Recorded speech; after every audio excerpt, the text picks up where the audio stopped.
మీరు తీసుకునే అదే మందులు, అదే నాణ్యమైన మందులు, కానీ సగం ధరకే. అవును, మెడ్‌ప్లస్ బ్రాండ్స్‌పై 50-80% తగ్గింపు. మామూలుగా కిడ్నీ సమస్యలు చిన్న పిల్లల్లో 1 ఇయర్ లోపల ఉన్న వాళ్ళకు ఎటువంటి ప్రాబ్లం ఉండదు.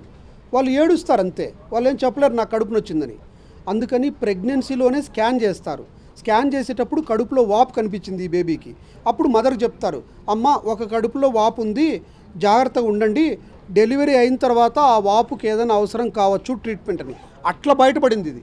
ఎందుకంటే ప్రెగ్నెన్సీలో ఎవ్రీ మంత్కు స్కాన్ చేస్తారు. యాక్చువల్గా మేడం రేడియాలజిస్టు టీఫా స్కాన్ అంటారు. 20 వారాల్లో చేసే స్కాన్లో ఎక్కడ వాపున్నా తెలుస్తుంది. కిడ్నీలో నీళ్లు ఉంటాయి. ఆ నీళ్లు పెరుగుతుందో లేదో చూస్తారు. కానీ అబార్షన్ చేయక్కర్లా, ఒక కిడ్నీయే కదా, ఒక కిడ్నీతో 100 ఏళ్ళు బతకచ్చు. అందుకని డెలివరీ అయిన తర్వాత 1 ఇయర్ చూసాం, అది 10, 11, 12, 13, 16కి వెళ్ళిపోయింది. అంటే అర్థమేమి? కిడ్నీలో నీళ్లు ఊదుకుంటున్నాయని. అంటే అర్థమేమి? నీళ్లు కిందికి రావట్లేదు అని. అప్పుడు సర్జరీకి డిసైడ్ చేశాం. ఏం సర్జరీ డిసైడ్ చేస్తాము?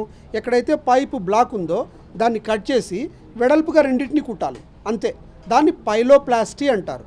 దీని disease pelvis ureter junction obstruction, PUJO, pelvis ureter junction obstruction. అదొక ట్యూబు, 25 సెంటీమీటర్ల ట్యూబ్. దాని బ్లాక్ ఉంటుంది. ఒక పైప్ కింద నుంచి ఒక పైప్ పై నుంచి వచ్చి కరుచుకొని ఉంటాయి పుట్టినప్పుడు. అవి సరిగ్గా కరుచుకోకపోవడం వల్ల బ్లాక్ ఉంటుంది. దాన్ని ఆ బ్లాక్ను తీసేసి వెడల్పుగా కుట్టాలి. అది ఎంత ఉంటుంది? మన పెన్ను లోపల ఉంటుంది చూడండి ఒకటి ట్యూబు, మన రీఫిల్ అంటారు. రీఫిల్ అంత సైజు ఉంటుంది. రీఫిల్ అంత సైజులో నువ్వు ఎంట్రుక మందంతో కుట్టాలా. దానికి మ్యాగ్నిఫికేషన్ అవసరం. ఈ రోబోలో ఏమవుతుందంటే 10 టైమ్స్ మ్యాగ్నిఫై అవుతుంది. అంటే ఒక రీఫిల్ ఒక 9 పైప్ లాగా కనిపిస్తుంది. నువ్వు అప్పుడు బయట ఎక్కడ కావాలో అక్కడ తీసుకుంటావు. దారం కూడా చాలా చిన్నది ఉంటుంది. 1 మిల్లీమీటర్లో 5వ భాగం, 50 అంటే 1 మిల్లీమీటర్లో 5 దారాలు వెళ్తాయని. అట్లాంటి దారంతో 8 కుట్లు వేయాలి చుట్టూ. అప్పుడు నీకు దగ్గర ఉంటే బాగా కుట్టేయచ్చు. ఈ రోబో ఏంటంటే 3 బొక్కలు వేసి దాని లోపలికి వెళ్తుంది. మనం ఎట్లా తిప్పితే లోపల అట్లా తిరుగుతుంది. మనం లెఫ్ట్ అంటే లెఫ్ట్, రైట్. నువ్వు తప్పు కుడుతుంది అది. అల్టిమేట్గా చేసే సర్జనే. రాబో ఏం చేయదు, నువ్వు కమాండ్ ఇస్తావు, ఇలా నేను తిరుగుతున్నాను, అలా తిప్పుతుంది. నువ్వు ఇట్లా రివర్స్ తిప్పావనుకో, అది రివర్స్ తిరుగుతుంది. సో ఖచ్చితంగా అది సర్జన్ ఆపరేషన్, రోబో ఆపరేషన్ కానే కాదు. కాకపోతే వాని చెయ్యి లోపల, మన చెయ్యి లోపల పోలేదు కాబట్టి ఆ కరెంటుతో పోయే చెయ్యి పోతుంది లోపలికి. దాని టిప్లో మూమెంట్స్ ఉంటాయి. మనం ఇట్లంటే అది ఇట్లంటుంది, మనం ఇట్లంటే అది ఇట్లంటుంది. కాకపోతే పెద్దగా కనిపిస్తుంది. ఇప్పుడు ఒక మనిషిని క్లోజ్ ఫోటో తీసినట్టు 3D అంటే వెనక్కేది ముందుకేది. ఇప్పుడు ఈయన ముందు నించున్నాడు, ఆయన వెనకాల నించున్నాడు, వాళ్ళ వెనకాల వాళ్ళు ఉన్నారు, అలా తెలుస్తుంది. నువ్వు వెనకాల స్ట్రక్చర్ని కట్ చేయలేవు.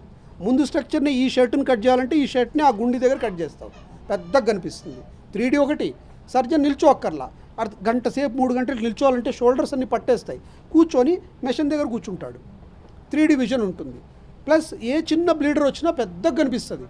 నువ్వు పెద్ద రక్తనాళాలు కట్ చేసి రక్తం అంతా కారిపోయి అట్లా జరగదు అసలు. కొంచెం కారితేనే ఎర్రగా అయిపోతుంది, వెంటనే దాన్ని కాల్ చేస్తాం, లేకపోతే కుట్టేస్తాం. అది అడ్వాంటేజ్. ఎస్పెషల్లీ బేబీలో, 1 ఇయర్ బేబీలో ఇది first time Indian make surgery. దానివల్ల ఏమవుతుందంటే ఇండియన్ రోబో కూడా 1 ఇయర్ బేబీకి సర్జరీ చేసింది అని అంటే ఇంకెవరికైనా చేసుకోవచ్చు, తక్కువ డబ్బులతో అందరికీ వాడుకోవచ్చు అని కంపెనీ చెప్తుంది. వాళ్ళు లింక్డ్ఇన్లో పెట్టారు. అది మనం చేయగలిగాం. ఎందుకంటే మనకు పీడియాట్రిక్ కేసులు ఎక్కువ, లాప్రోస్కోపీ ఎక్స్పీరియన్స్ ఎక్కువ. దాన్ని రోబోకి వాడుకున్నాం, అంతే. రైట్ సార్, ఈ సర్జరీ సక్సెస్ఫుల్గా కంప్లీట్ అయిపోయింది.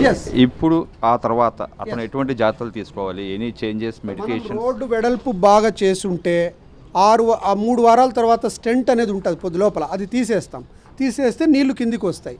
పేషెంట్కు నీళ్లు బాగా కిందికి వచ్చి జ్వరం ఏం లేకుండా వాపు తగ్గిపోయిందనుకో, లైఫ్ లాంగ్ రోడ్డు, కొత్త రోడ్డే అది. మళ్ళీ మొత్తం కొత్త పైపు వచ్చినట్టే. మనకు దెబ్బ తగిలితే చర్మము, కొత్త చర్మం వచ్చేస్తుంది. మళ్ళీ ఎందుకు డాక్టర్ దగ్గర పోతావు? ఇంకా పోవు కదా. మహా అంటే ఆ చర్మం కొంచెం తెల్లగా ఉంటుంది అంతేగాని చర్మం వచ్చేస్తుంది. అది మానేంత వరకు వెళ్తావు. ఇది మానడానికి 6 వారాలే.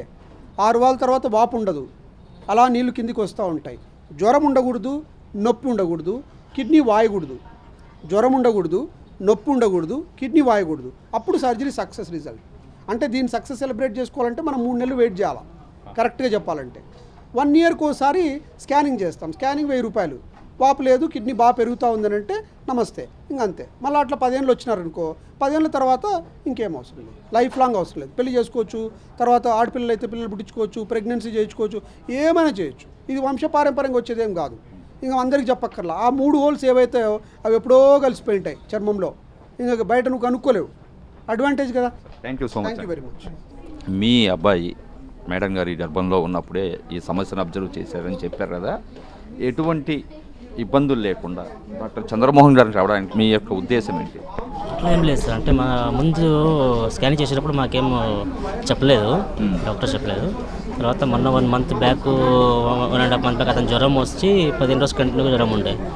మన డిస్టిక్లో డాక్టర్స్ చూపిస్తే జ్వరం వచ్చింది, అదే టెస్ట్ అవన్నీ రాసి పెట్టచ్చు. కొంచెం కిడ్నీ వాపు ఉందని చెప్పినారు సార్. కిడ్నీ వాపు ఉందని చెప్తే ఇక్కడ అది సర్జరీ అంటే కొంచెం ఇక్కడ ఓపెన్ చేస్తాము, డిస్టిక్ ప్లేస్ కదండి, ఓపెన్ చేస్తాము, మీరు హైదరాబాద్ వెళ్ళండి సార్ అని చంద్రమోహన్ సార్ అని పెద్ద డాక్టర్ ఉన్నారు, వాళ్ళు ఒకసారి చూపించండి, మీ వేరే కార్పొరేట్ హాస్పిటల్ లాగా అది ఉండదు సార్, సార్ హాస్పిటల్ వేరే ఉంటుంది, అక్కడ వెళ్ళండి, అతను చూపించండి అని చెప్తే సార్ దగ్గరకు వచ్చినామండి. సార్ చూసి స్కాన్ డిటిబిఆర్ స్కాన్ అవన్నీ చెప్పినారండి. చూసి రిపోర్ట్స్ అవన్నీ చూసి, లేదంటే ఇతను ఇప్పుడు చిన్నోడు పెద్దవాడు అయితే ప్రాబ్లం అవుతుంది, చిన్నోడు చేపిస్తే అతను కొంచెం ఉన్నప్పుడు ప్రాబ్లం వెళ్ళిపోతుంది, నేను అష్యూరెన్స్ సార్ ట్రీట్మెంట్ది మీకు, దానికి ఏమి ఇబ్బంది పడకండి. 3 days బ్యాక్ సర్జరీ అయింది సార్, అంటే 2 days బ్యాక్ అయింది యాక్చువల్లీ. ఇప్పుడు డిశ్చార్జ్ అనుకోండి సార్ ఈరోజు. అప్పుడు ఎలా ఉండేవాడు, ఇప్పుడు ఎలా ఉన్నాడు? సేమ్ ఉన్నాడు సార్, కాకపోతే ఇంకొక 10 రోజుల వరకు అది కొంచెం డాట్స్ ఉంటాయి సార్, అంతే తప్ప అది ఇంకేం లేదు సార్, సేమ్ ఆడుతున్నాడు, ఏం ప్రాబ్లం లేదు సార్. మీరు ఎంత ఖర్చు పెట్టారు ఇప్పటిది సర్జరీకి? చాలా తక్కువ సార్, మనకి 130, 140 అంటే 150 అంటే అంతలోపే. వేరే హాస్పిటల్ ఇంకా ఎక్కువ ఉంటుంది అనుకోండి సార్, ఇక్కడైతే చాలా తక్కువ ఉంది సార్. మనకి ట్రీట్మెంట్ అందరు డాక్టర్స్ అందరు చాలా ఫ్రెండ్లీగా ఉన్నారు సార్.